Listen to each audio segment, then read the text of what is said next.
Okay, good afternoon, everyone. Thank you very much for joining us today. My name is Tim Green. I'm co-director of the Energy Futures Lab, and I'll be chairing today's launch of our briefing paper. For those of you joining us for the first time, very pleased to have you here with us. Thank you very much. Let me just briefly say a few words about the Energy Futures Lab. We're a cross-disciplinary institute at Imperial College London. We were founded in 2005 to position the college at the forefront of the transformation of energy provision. And our mission is to tackle a broad range of challenges that the world faces in transition in energy. And we do that by fostering research and innovation and education in collaboration with industrial and other partners. We put our emphasis on interdisciplinary work across science and engineering and policy expertise at Imperial. The Energy Futures Lab briefing papers are periodic reports which we aim at a broad group of stakeholders in the energy sector. We identify topics and questions where we feel some marshalling of the evidence and some clarification of the challenges would be useful. And after a period of gathering evidence, we'll write those up as a report, and that's what you're going to hear about today. All of the previous reports that we've published are available on our website if you want to follow those up. Digitalisation of Energy is the fifth in our series of briefing papers. It investigates the impact of new technologies on energy applications. The overall objective of the paper is to try to understand what those technologies like blockchain and machine learning and big data can bring to the energy system, what challenges they pose, and what policies and regulatory measures may be needed to make them a success. To launch the paper today, we're joined by three people. We're very grateful to them for their time and attendance today. That's Dr. Aidan Rhodes, Laura Sandy, CB, and Dr. Jeff Hardy. Aidan is the author of the Digitalisation of Energy report. He's a research fellow at the Energy Futures Lab and is responsible for our briefing paper series. Aidan's a specialist in UK energy policy and innovation strategy, with a particular emphasis on smart systems and networks. Previously, he was part of the Energy Strategy Fellowship team for the Research Council's energy programme, and he created a prospectus on future skills and research and training needs for the UK energy sector. Laura is a Senior Independent Director at SGN Networks and the Energy Systems Catapult. In 2018, she was appointed Chair of the Energy Data Task Force, and that was established by Department for Business, Energy and Industrial Strategy, together with Ofgem and Innovate UK. She's also a member of the advisory panel for the government's Cost of Energy review. And previously, Laura was Member of Parliament for South Thanet and served on the Energy and Climate Change Select Committee and was a PPS to the Ministry for Energy and Climate Change. Jeff is a Senior Research Fellow at Imperial College. He's part of the Grantham Institute for Climate Change and Environment. His research examines what future low-carbon energy systems might look like, how people will engage with that, and what businesses may be operating in that future system. Previously, Jeff was head of Sustainable Energy Futures at Ofgem and head of the Science Work Group 3 of the Intergovernmental Panel on Climate Change. So we'll hear from those three people in turn, but first I'll turn to Aidan to summarise the briefing paper. Aidan, please. My name is Aidan Rhodes, as I've just been graciously introduced by Tim, and I'm Research Fellow at the Energy Futures Lab, specialising in the briefing paper series. So we published, as Tim just said, 4 briefing papers in this series so far on topics such as is the UK facing a security crisis, energy systems integration, energy markets and demand response.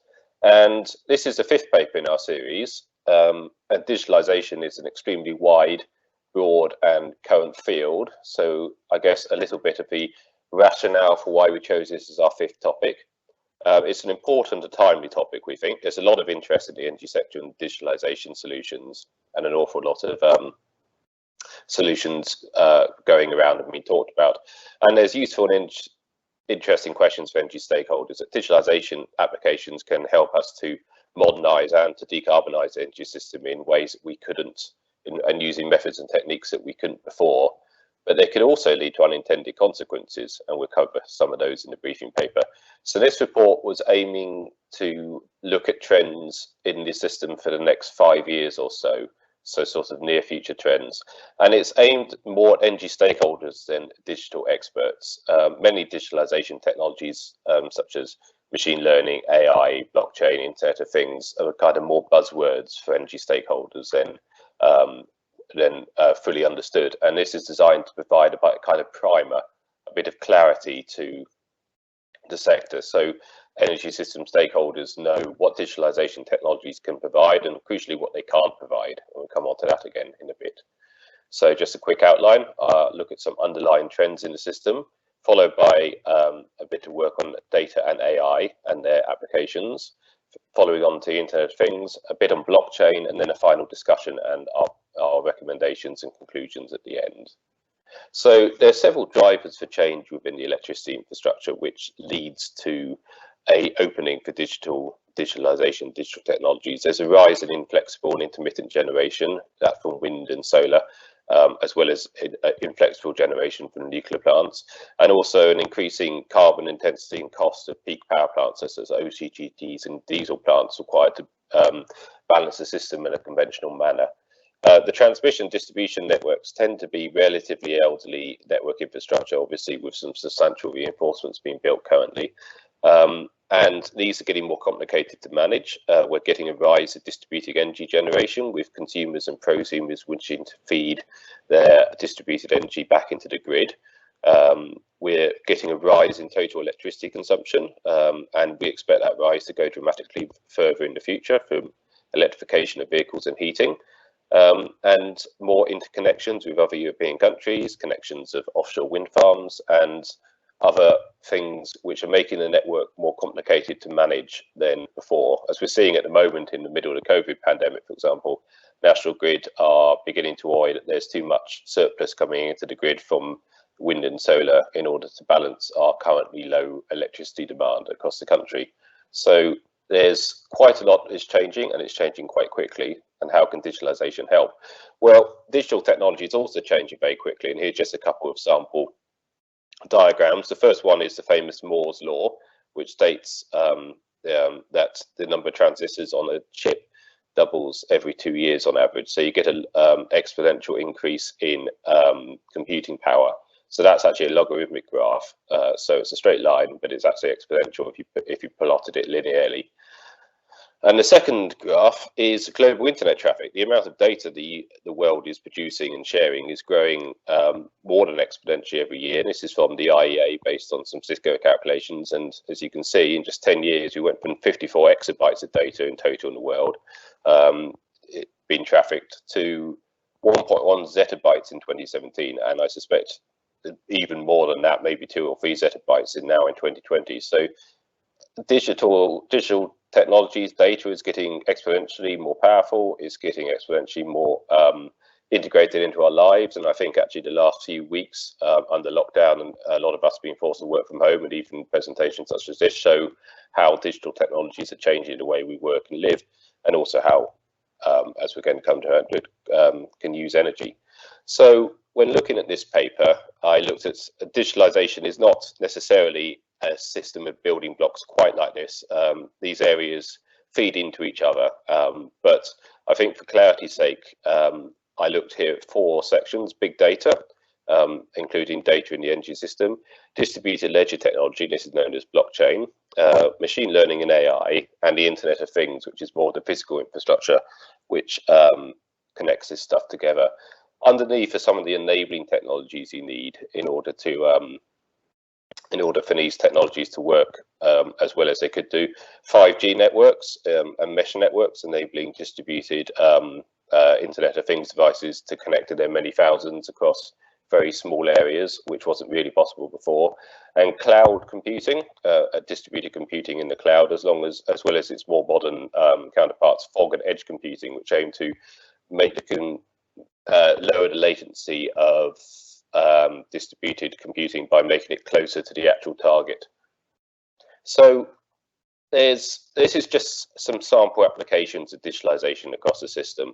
Along the top, we have the transmission, generation, transmission, distribution, and consumers sections, and down on the left, we have those 4 building blocks I just explained. And this is just an example of some of the applications that these technologies areas can bring to each area in the electricity system, just to give an example of how far-reaching these technologies and services have the potential to be. So I'm now quickly going to move on to data and AI.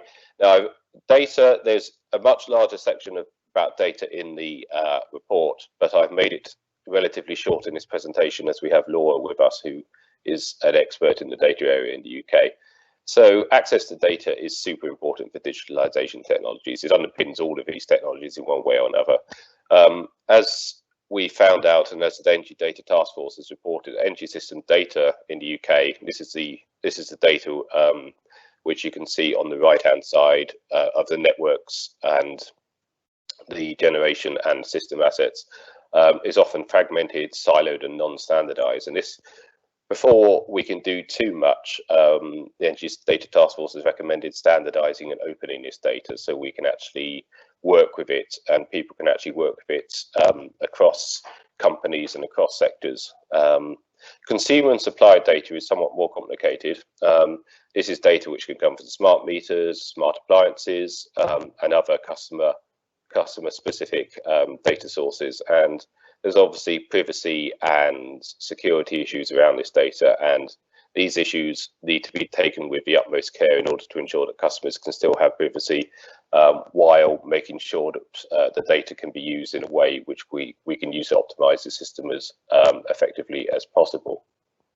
So just a quick thing on big data. This is the famous big data 5 V's, volume, velocity, variety, veracity, and value. I'm not going to spend time on this, but the report goes into this in more detail. So machine learning technologies are what happens when we can use this data to make decisions. So machine learning and neural networks concepts have been around for decades, but recently they really exploded, fueled by big data sets, fast processors, and big tech companies, Google, Facebook, Amazon. Most of these companies use machine learning almost as their business model. This is how they make money. This is how their companies work. So these systems are designed to basically categorize and classify data, and they automatically improve an experience. You can train them. And on the right, you can see a brief topographical diagram of an artificial neural network, which is the most rapidly evolving subset of machine learning. And in this, you place data into an input layer on the left, and this is a deep learning network, a series of hidden layers based on neural networks design, optimize themselves through a training process fueled by training data to produce a recommended output. We don't actually know often the shape and size of these hidden layers. That is done automatically through the algorithmic process. But after training with an appropriate data set, you can get often appropriate outputs very quickly. And indeed, this is used in huge amounts of applications across our systems today, everything from image recognition to audio recognition and classification to Amazon shopping receipts and Google search results. They're all powered by these machine learning neural network systems. So the question is, how do we use these in energy? This is just a quick look at the various different types of artificial intelligence, of which machine learning is a subset and a tool of. Basically, an artificial intelligence program has three basic categories. They can assess data and infer conclusions from this data, and then respond based on those conclusions.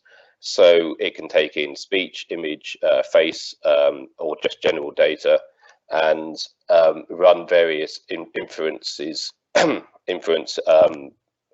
analyses based on these classifications in order to respond in a specific way. So in energy, this is how your smart meter would, for example, know how to optimize your in-home data, in-home electricity consumption, or indeed a big industrial facility would operate. And so there's several different sectors of applications which AI can be used in the energy sector. One of the most famous is modeling and optimization. AI is extremely powerful at modeling. It can forecast and predict energy demand in a way which more probabilistic conventional data analysis maybe can't do as well, especially for more chaotic areas such as wind speed forecasting. Several companies have had great success using AI and machine learning systems on wind speed forecasting, enabling them to optimize the output of wind turbines in a far more effective manner than before.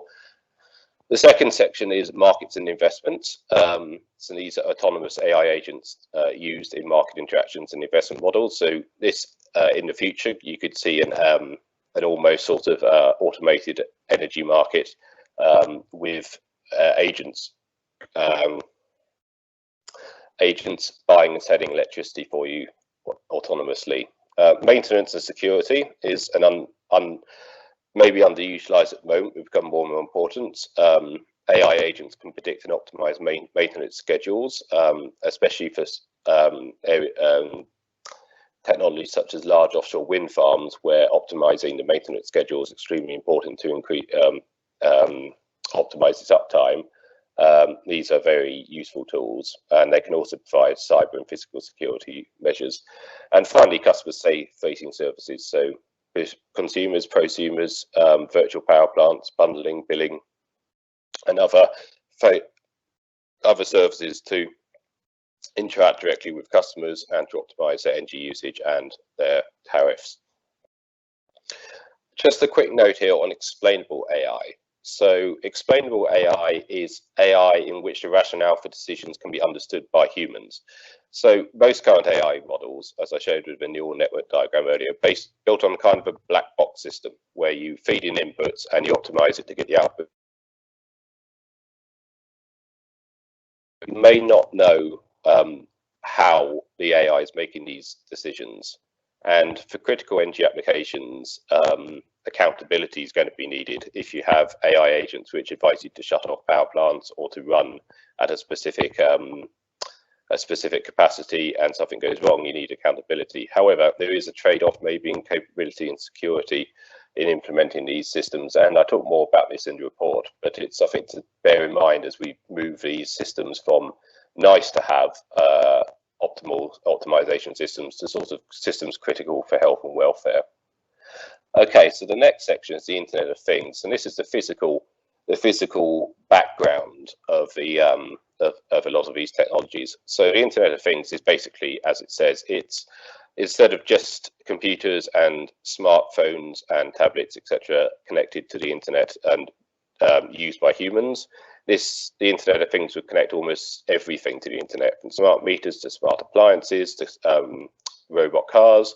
And it's forecast by there's forecasts suggesting 76 billion of these connected smart devices by 2025, which is I think we've got a couple of billion now, so it's a massive increase, exponential increase almost up to in the next 5 years.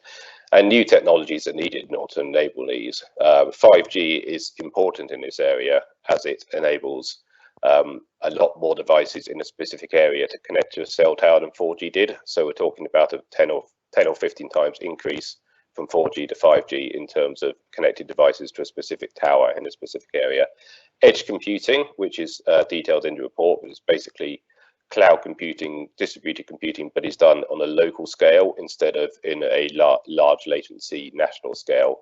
Robotics, so everything from robotic industry to robo cars and automation. So this needs low latency, high parallelization, and you need a mixture of processing which is both local on the device and across the system. I'm beginning to run out of time, so I shall speed up. But there's 3 challenges you need to understand with the Internet of Things. First of all, is that the devices need to be secure.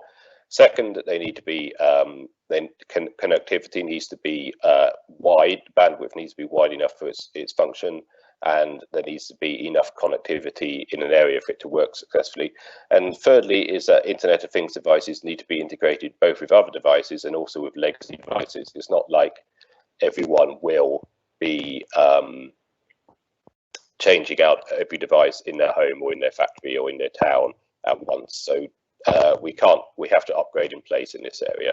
So just give an example of some of these present and near term and medium term devices.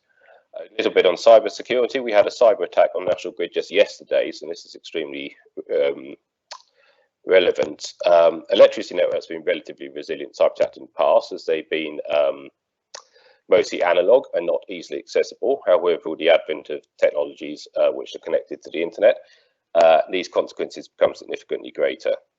So the cyber attack yesterday was actually on the Alexon energy market, but and it was luckily not effective. But there was one on the Ukrainian electricity grid on 2016, which led to a blackout over a large portion of Kiev, for example. So the cybersecurity needs to be something which is understood when developing these any of these technologies throughout the process, right from the beginning, in order for you to be secure. Just a little bit on blockchain. This is one of the famous new technologies du jour. It's basically a peer-to-peer distributed ledger technology, which each participant keeps a verified copy of the ledger. And these transactions which use the ledger are gathered into blocks, which are then encrypted and verified by the participants and added to the end of the ledger. This is explained in greater detail in the report. There's several potential energy applications of blockchain. Some of the most ambitious and exciting involve an entire market structure based on blockchain and autonomous trading directly between consumers and generators, taking out an awful lot of the middlemen. This is, I think, considerably further off than 5 years away. But there's already some ideas and using it to blockchain for green certificates and carbon trading to verify origins of generation. It could be used in grid management and in e-mobility to, for example, use shared fleets and shared chargers. So there's, however, significant challenges with blockchain. It's one of these technologies which is extremely hyped up, but has some technical trouble. A lot of the current implementations have slow transaction speeds and extremely high energy usage, which will need to be fixed for widespread use in the energy system.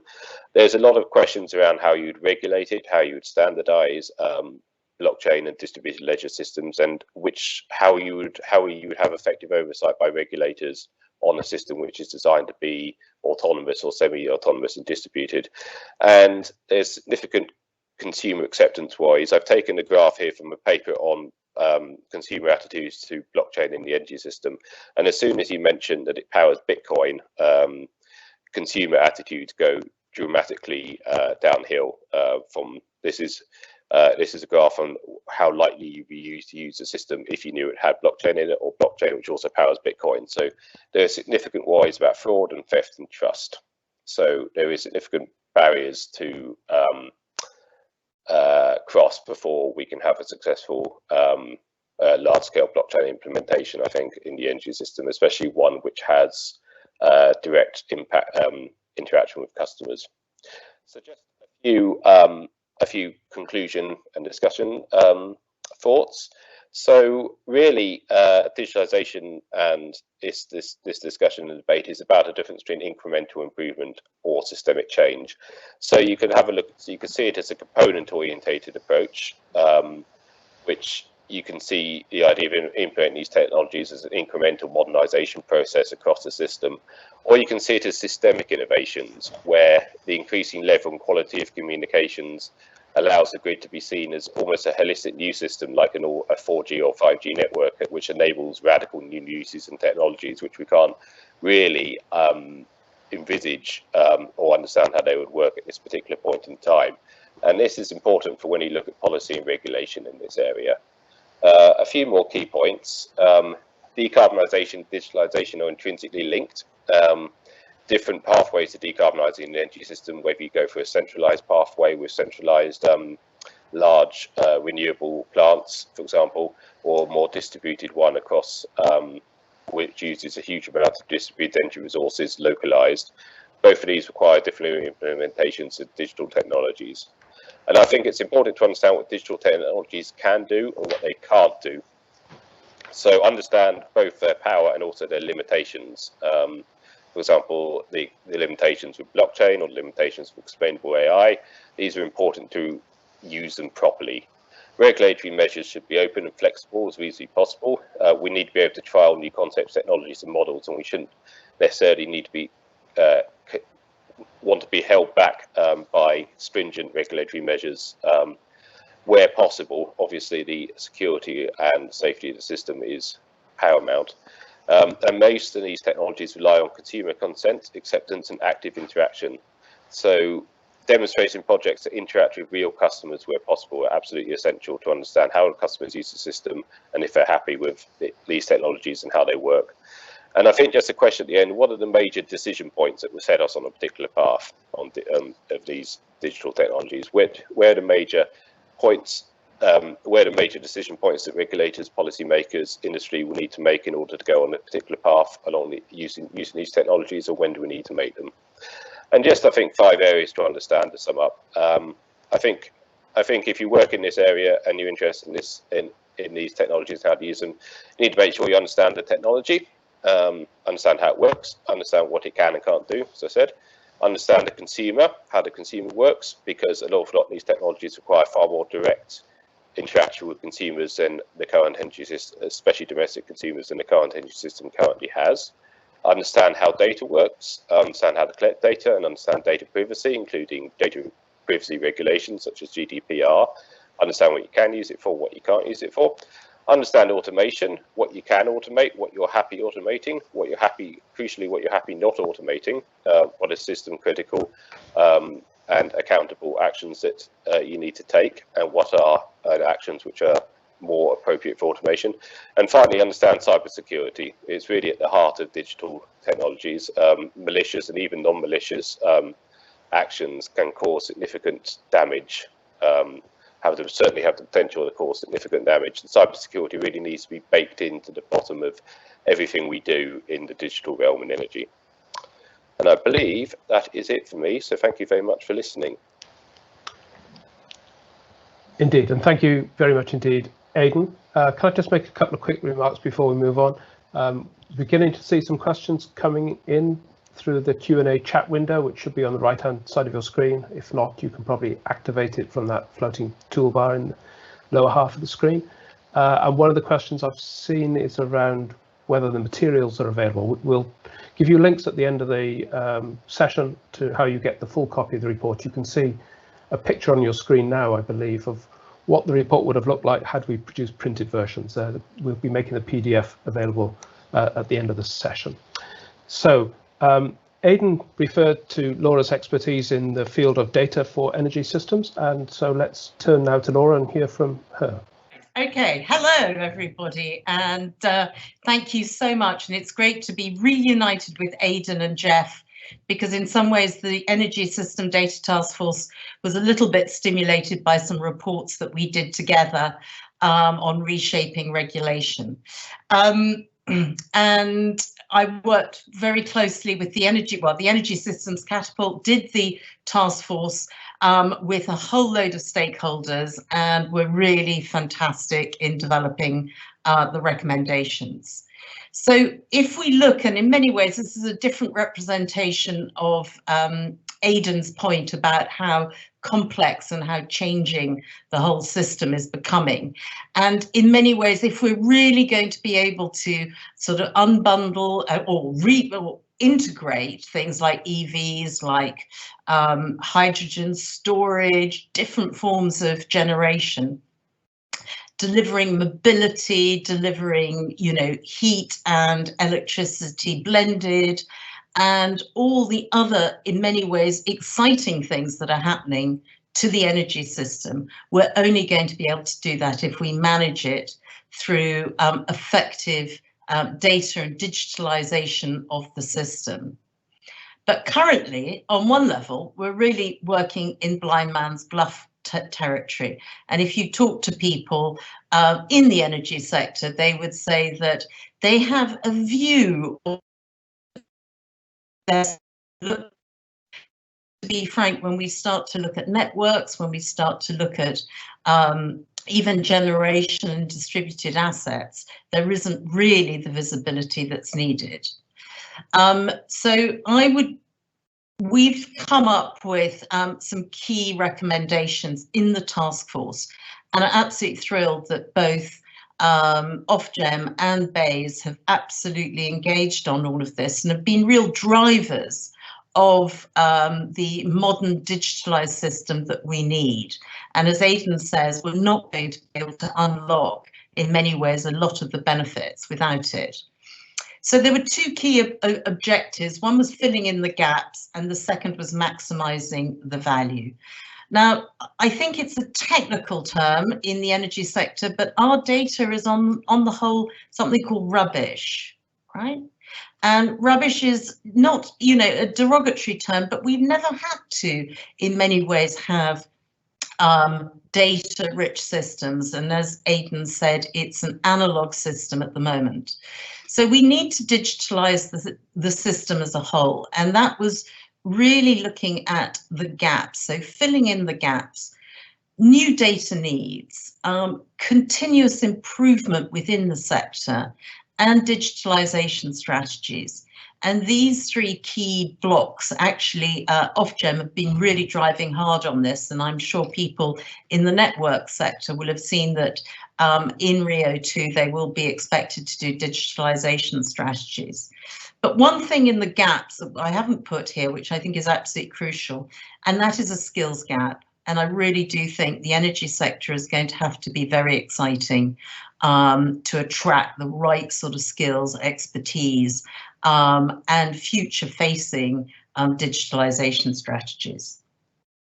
On the right-hand side, maximising the value, we developed a strategy which we was actually very surprised that the industry didn't kick back a little bit more on, but that is presumed open. Now, we've got a system that is presumed closed, and through lots of fear, through lots of,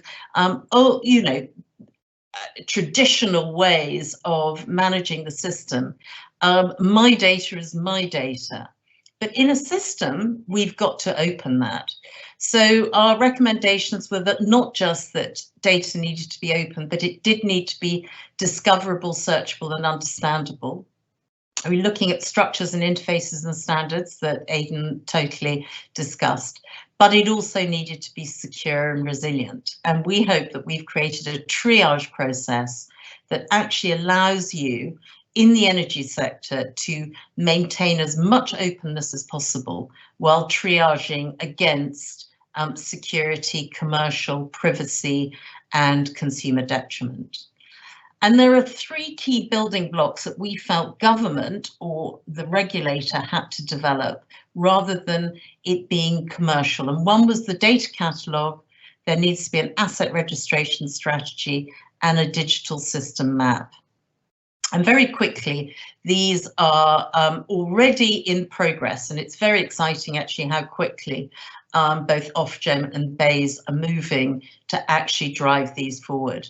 The ONS are doing an initial scoping of the data catalogue, and that would require everybody in the energy sector with a licence or that's regulated to lodge not the data, but the metadata standards of the data that they have. So we've got visibility. It's a bit like a shop window of all the data that exists, and it will deliver us this inventory. Secondly is the registration strategy, and that's fascinating. 41 different places where you can register an energy asset, none of which are interoperable, all of which are asking for different data. And if you have an EV car, you have to register in 3 different places.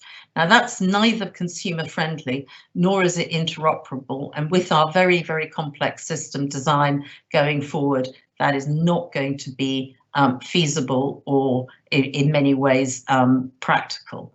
It certainly won't allow us to come up with some system, cross-system optimization. And then the last, which the Energy Networks Association is doing some fantastic job on, is the digital system map. And that starts to map where constraint sites, based on the Australian model that really came out of the big crisis that they had a few years ago around network constraints and the crashing of the system. But I have a vision which is bigger than just energy, because as energy starts to merge with communications. Communications and energy are really becoming one piece of infrastructure where EVs become part of the energy system. We're now working with regulators across telecoms, waste and resources, water, and transport and others to start to create these common principles that start to ensure that energy, which is in some ways the feedstock, the lifeblood of these other sectors, can start to integrate. And so I just wanted to say thank you to Aidan and Jeff for the initial work that we did, but I'm absolutely thrilled that the task force itself is actually starting to become very much more part of, very much more involved in government's thinking and the regulators' thinking. And I think that we've got some great buy-in also from the sector, and it's been great collaborating with so many people. So thank you. Thank you very much, Laura. It's a fascinating view of how the industry and the wider sector is responding to the challenge of data and what's underway, and also how that links beyond energy to wider issues of infrastructure. That was great. Jeff, we'll turn to you now. Do remember to unmute your own mic before you get going, and you have. Thank you, Jeff. I think that's done the job perfect, and that means you can hear me. So, so thank you very much, Tim. Thank you very much for the presentation, Aidan and Laura. Always delightful to hear what you're up to and some of your insights. So, so firstly, this is the second time in 2 months I've worn a shirt, which is always it's always a pleasure to be in a situation where I have to wear one to look respectable. So I thought I'd keep my comments quite brief because I'm dying to hear some of the questions that you are coming up with.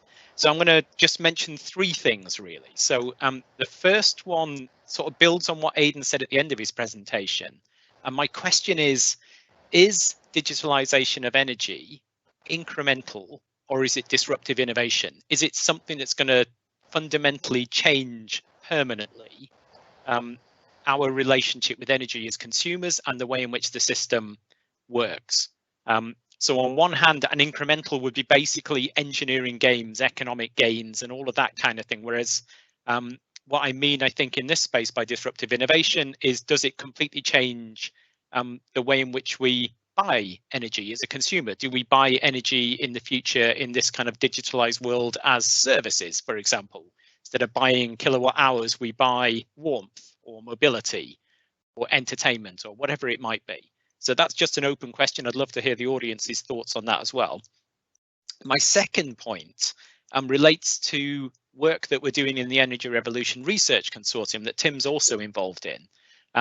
So within that consortium, we are working alongside these demonstrators that have been funded by the Industrial Strategy Challenge Fund. It's a £100 million programme, and there are 4 local energy system demonstrators trying to create the energy system of the future in different places in the UK.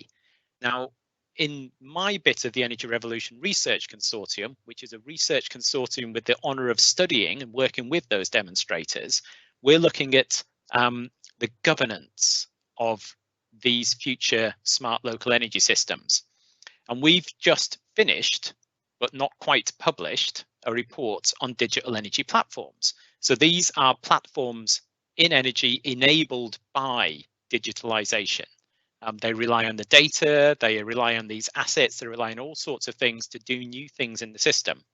And one of the things that we're perhaps interested in this is whether it is a problem or an opportunity that, in the most part, these digital energy platforms, like peer-to-peer platforms, virtual power plants, flexibility platforms, those sort of things, they're not recognized or regulated entities in the system. So they don't go and apply for a license. They don't exist, so to speak. So there's a question about whether or not it's an opportunity for them because they're operating in an unregulated space. That means that they might able to be more innovative than, say, a licensed energy supplier or a distribution network operator might be. However, it does run the risk of perhaps in the future, when regulation catches up and decides to define these platforms, that it might just kill some of them dead because, you know, you're either one of those or you're not. in the future. So I think there's an open balancing question, or a balancing act for policy and regulation, which is to what extent do you allow these new digitalization first, also digital enabled entities to emerge versus regulating to protect consumers or the energy system. So artificial intelligence would be part of that discussion, I think. And then my final point is whether or not this digitalization of energy is an opportunity to regulate differently. So what I think we've heard from Aidan is that these technologies, these approaches could be quite rapid and disruptive. And therefore, I don't think you can really apply classic prescriptive or permission-based regulation to them.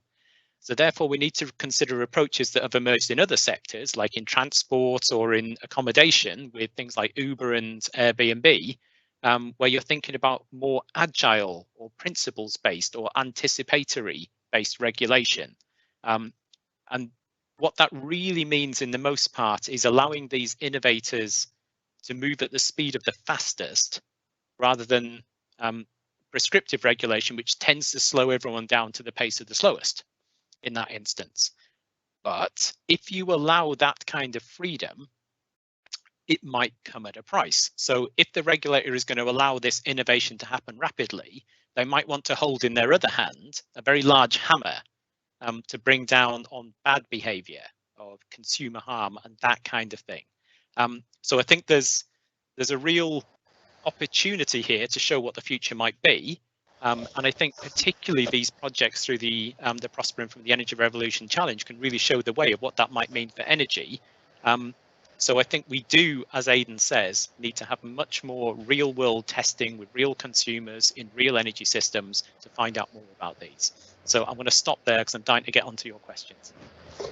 Thank you, Jeff. Thank you for laying out those challenges and organising your thoughts that way. It's very helpful. So we are now going to move to questions, as Jeff just remarked. So Connor behind the scenes has been monitoring the questions being posted, and he's selecting a few and publishing them that are representative. So Connor, would you like to point out 2 or 3 questions to turn to the panel? Sure. So yeah, thank you very much for your questions, and you should be able to see some of them. We have lots of them coming in, and we're trying to get through as many as we can. But just to start off with some of the ones that have been published there and that you can see people have liked. So this one's from an anonymous viewer. Do you see digitalization, AI, and Internet of Things playing a role in enabling V2G and V2X markets? Another one asks, do you see systematic innovation happening within established companies, or is it something that's more likely to be brought in by disruptors?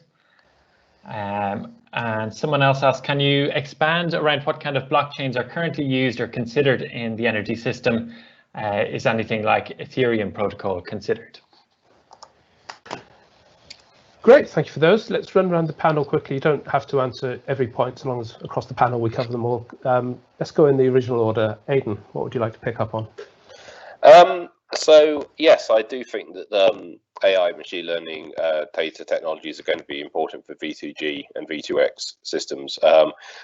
These systems require a fair amount of very fine-grained energy management and localized across the network. And yeah, this is exactly the kind of problem that machine learning and AI could extremely well handle.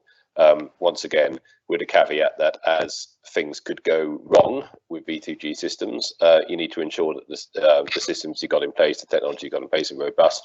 To the second question about can large established companies provide innovation, I think the jury's still out on that one. Certainly, energy companies have had in the past a reputation, large established ones have had a reputation of being quite conservative, with basically conservative and relatively risk averse. The question is if they can change that culture to be more risk taking in this new era, or whether it's really a place for startups. And I think the jury's still out on whether these big companies can adapt fast enough. The third question on alternate blockchain implementations. Yes, I mean, absolutely. Ethereum has actually been used in a couple, the Ethereum protocol has actually been used in a couple of pilot schemes for blockchain on the energy system already, actually, and it's a lot more suited for this work than the Bitcoin protocol.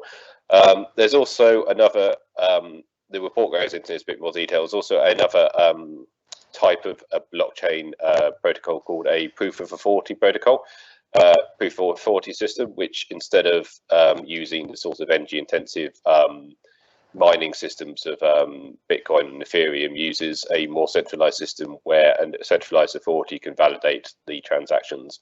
Obviously, you lose some of the sort of peer-to-peer decentralization of a distributed ledger technology in this way, but it's a lot faster and a lot less energy intensive. So that could well be more effective for energy systems in the long term. Thank you, Aidan. Laura. Yes, I totally agree with Aidan about the V2G, but in some ways it's not just V2G, it's V2G to behind the meter other assets. It's all forms of system management and optimization. I think it's a very interesting question about established companies and disruptors. The problem that we've got is, as Aidan said, that we've got some quite traditional thinkers and conservative thinkers. Now, if what you do as a company, you merely add on and you think that digitalization is really just an add-on, then you'll just put some sellotape on something and add, in many ways, a new technology onto an old business model. Or are you transforming your business model as a result? So in many ways, these are about big management decisions about, are you going to do the same but better, or are you going to do something different? And the new system really demands difference and a different approach. So I think it's very, very important to look at that, and it's about forward-looking management.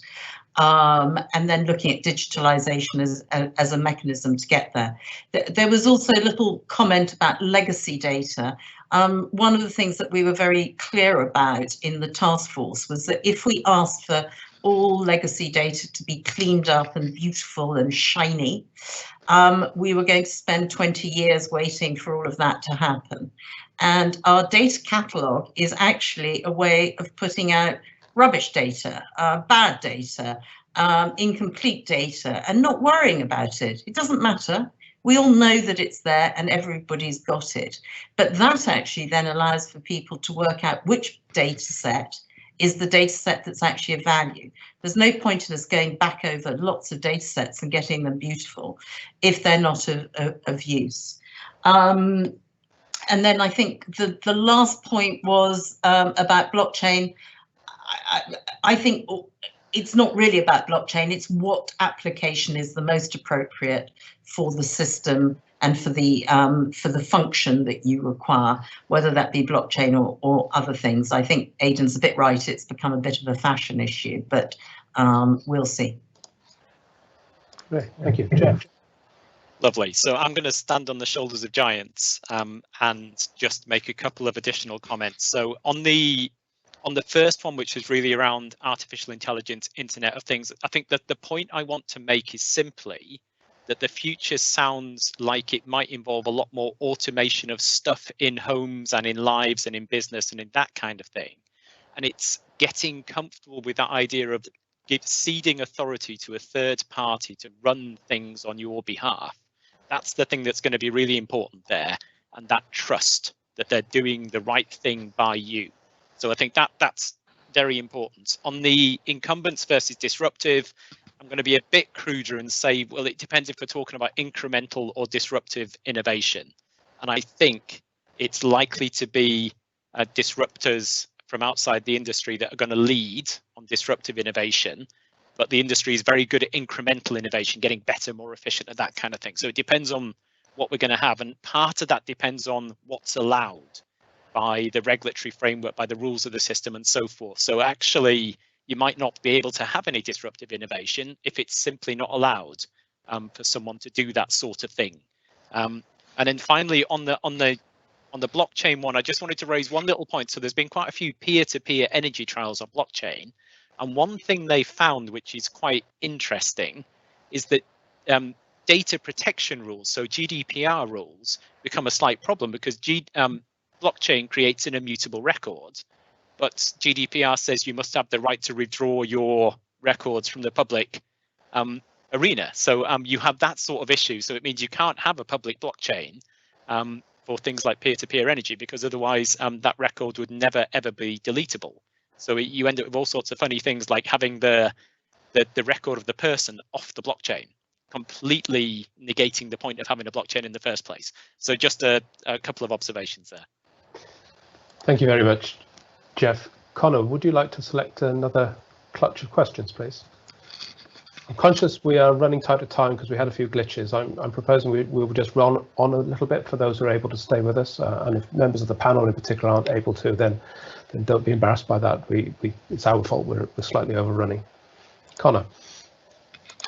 Yes, so lots more questions coming in. Adam Hawkes asks, in your opinion, which application is the most promising commercial opportunity for digitalization in energy? And that one is getting a lot of likes there.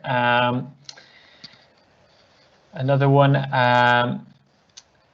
whether you could give any good examples or some examples of good practices in regulatory measures that have already been implemented. And I'll give you one more. Sarah George asks, I'd be interested to know what the presenters think about the value of data and whether anonymized energy data might be shared in the same way that transport data is to provide services. Think of Citymap or Google Maps traffic information, but for energy. And she'd like to know if there's anything happening in that space. Great, thanks for the questions. I'm going to start in a different place, and sorry if this throws you slightly, Laura. I'm going to turn to you first, if you wouldn't mind. No problem. Starting with the last one, we looked a lot at what TfL had done and we learned a very important lesson from that, and that is that everybody kept on saying about TfL's data when they were forced under duress to release it was, but what's the case? What's the case for it? I mean, what is the business model that's needed? And some very forward-looking person said, well, it doesn't matter that there is a case or not. We just release it and see what happens. And that was incredibly important. And the sector, the energy sector, wants always to have a use case, and we're absolutely keen that we don't have a use case, that we just get it out there and see what happens, because we cannot anticipate, and to be frank, the energy sector and certainly the regulator are not in a position to be forward-looking about what data can be there. So it was very much a model we looked at. On the case of Ofgem and what they're doing, I think they're moving very, very fast on this. And I think there is a very, very clear sense of direction and sense of determination to integrate digitalization into all their regulations. So I'm really, very pleased by what they're looking at. The person who asked the commercial opportunity, I mean, I think that's about business models, and I leave that to business people to do. But the opportunity is not really, in my view, the actual commercial opportunity, although, as Jeff says, lots of exciting stuff behind the meter and consumer facing. It's actually allowing those commercial opportunities to engage with the system. It's more about opening the system out to be the plug and play for those commercial opportunities. And until we get visibility of the system and how it works and optimize it, we're not going to get more from less, which is actually the key of net zero. And we're not going to be able to drive efficiencies through the system, mainly also because we've got these regulatory silos that seem to sit on different planets. And the data is going to be the glue and in many ways the commercial mechanism by which the value is going to be unlocked. Super. Jeff. Lovely. So let me just add a couple of points maybe on each of those. So the commercial opportunity, I completely agree with Laura. I think if we think about where we're going, which is to a net zero energy system with many, many, many more devices connected to it, and a lot more variable output electricity generating devices on the system, then we can't run it like what we're used to anyway. That's just not feasible in the future. So for example, last weekend just gone, where National Grid basically curtailed distributed generation and told nuclear to turn down because it didn't really have any more tools available to it, that can't be true in the future, I don't think. And that's where digitalization comes in, because you're probably going to need quite a lot of automation of those devices to get the right result for an optimal system in the future. So a very smart system. Good practice on regulatory measures, I agree. Ofgem are moving very quickly. And I think I would just ask two things of that. So one is, when thinking about how to regulate emerging digital energy business models, think principles, not prescription, because the regulator can never be in a position to know what the potential and outcomes of those models are. So don't try and guess what they are. Work with kind of like principles, be good to consumers, that kind of thing. The second thing is Ofgem is also allowing some innovation within a sandbox, so to speak. I love the name of a sandbox and the idea of people playing together in it. Well, it's kind of like Ofgem's looking about how it can expand that sandbox so that people can do meaningful innovation in it. So relax some of the industry codes and also some of the rules from BEIS and other things like that. And I think that is a genuinely important development to allow innovation within a genuine proper space to try something interesting and new in that space. Yeah. Yeah. If you wouldn't mind, I saw a question, and I think it's off the back of that. Are you aware of particular derogations that the PIFA projects are using to experiment? I don't think they're using many at the moment. And in fact, what Ofgem found in its initial sandbox is that 95% of the requests that came into the sandbox were already doable under current regulation and rules. And that meant that everything's too bloody complicated and people don't even understand the rules that they had before them at the moment.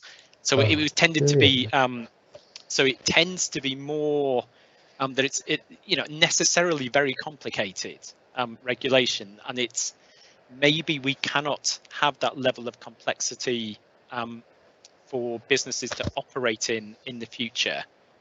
So I think it's that. I mean, there tends to be little bits of derogation that organizations need to do certain things, like if you want to do peer-to-peer energy, you have to do it through a licensed supplier of electricity. At the moment, there are possible ways of getting derogations for some of the projects around that, just to try some interesting things. Okay, thanks. Aidan, is there anything in particular you want to pick up on? I'm anxious to get to one more round of questions at least, but if there are things you want to add, do. Oh, and you're muted at the moment, Aidan, I think. Just a couple of very minor things, really, because Jeff and Laura have already covered most of it. Yeah, I tend to agree that it's difficult to pinpoint a single useful commercial use. I think an awful lot of the commercial utility is actually going to be distributed throughout the system, and some of it will accrue to certain companies, and some of it will actually just be of sort of use to the entire ecosystem. And some of the interesting things is how you actually get a business model out of this. And in a lot of other sectors, digitalization tech companies have had issues in this. And just on the anonymized section, anonymized open data is always great. There's a little bit of an issue with energy data in that we already have sort of top level energy flows throughout the system, which you can just see on National Grid's website. But if you get down to sort of street by street energy flows, you might get to a point where you can de-anonymize people. So there's always a little bit of a kind of a balancing act to play between like providing as granular data as possible and providing data which can't be used to de-anonymize people. And there's more and more sophisticated techniques to de-anonymize customer data, which have been used. So it's an interesting one. Thank you. Connor, I can see we've got 38 questions published. I don't know if you're able to select another little group for our panel. Yep, no problem. So Patrick Keatley asks, how can vulnerable or electively disengaged consumers be protected if this space continues to be unregulated. An anonymous viewer asks, given that the August blackout was because of software faults and that you can't email Alexon because it's just been hacked and the software firms do not accept liability for programming errors, will there be a resilience backup when the data system goes down? And one more, Alistair asks, will future energy efficiency optimization involve cooperation with our neighbours in Europe? Right, again, I'm going to start in a different place. I'm going to start with you, Jeff, please. Right, remembering to unmute. So I think I'm going to, hi Patrick, I think I'm going to tackle your vulnerability issue, and I might touch on the last question as well. So the vulnerability one is incredibly important. So in the report that we've just finished on digital energy platforms, there's kind of like several forms of vulnerability that digitalization could create. So one is exclusion. So anyone who cannot access such products because they cannot, for whatever reason, access digital means, can be excluded.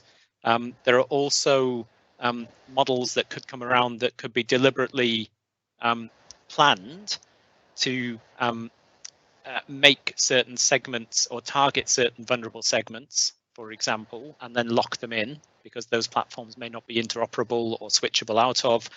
And then the final one is that people who are not vulnerable could get involved in such a platform and become vulnerable because, let's say, they do peer-to-peer energy or some other kind of like more hands-on form of it and just get it badly wrong and actually push themselves into a vulnerable circumstance, which they would not have been in otherwise. So there's all sorts of things in there.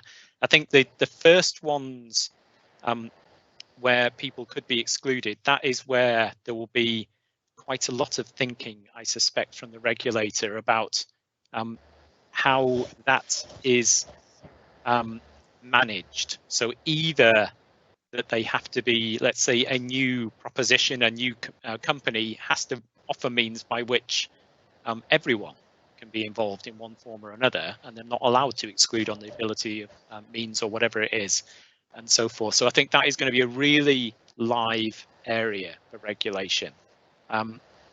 I think on the final question, which I remember as being about being more interconnected with Europe, perhaps more kind of like joined energy systems and kind of reliant energy systems in the future, even more so than today, then certainly data, information, transparency, visibility, all of those things that actually digitalization can enable and do more of become ever much more important in that situation, because you cannot have issues like several actors trying to do the same thing simultaneously, which actually causes another problem in a system somewhere in that sort of future. So I'll make just those two quick comments and then let others wade in. Aidan, can I turn to you next? Yep. So I think on the resilience of the system and the backup, it's an interesting one, that. And I think it speaks, I think there's a larger culture clash. A lot of sort of these disruptive IT innovators have definitely been on the move fast and break things kind of philosophy. You see this on Facebook, you see it in Uber, you see it in Airbnb, you see it in a lot of places where they will move fast and they fix problems later as they come.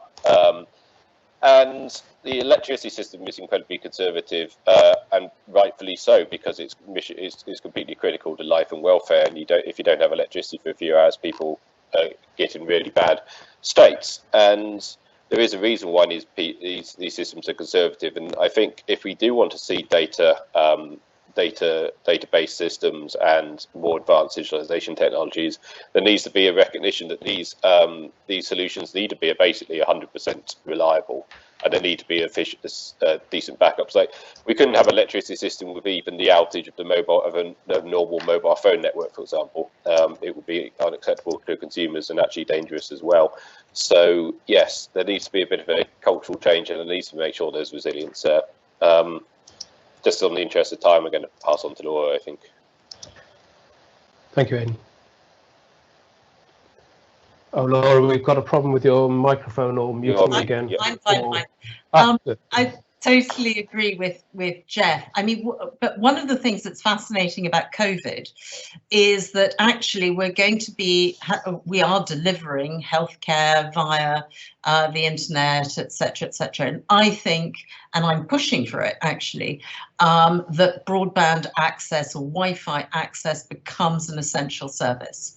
And actually, I think that the health need, particularly of older people, is actually going to drive that. And the cost reductions involved in it and the efficiency. So I don't believe lacking communications and lacking access is tenable going forward. So that vulnerability, I think, is a little bit, can be parked if we get the right policy in place. However, and also because you pay 20% more for everything that you buy, more or less, if you aren't connected. So it's nothing to do with energy, it's to do with everything. However, this complex world that we're moving into, with all these moving parts, with EVs, leasing arrangements, financial services for PV and all the rest of it, is actually, and I think Aidan and Jeff in our last report, we talked very strongly about a super upgrade of consumer protection. And that's not really just energy, it's about all these different products and services and different ways of selling them that is going to be required. So I think it's very important. On the resilience issue, strangely enough, actually, while we had a bit of a blackout for, I think it was 3-4 minutes in August, the biggest problem was the lack of relationship between the transport sector and the energy sector. And that was where the whole crisis really sat. And that means that, you know, we've got to start to understand that these are no longer silos, they all feed each other.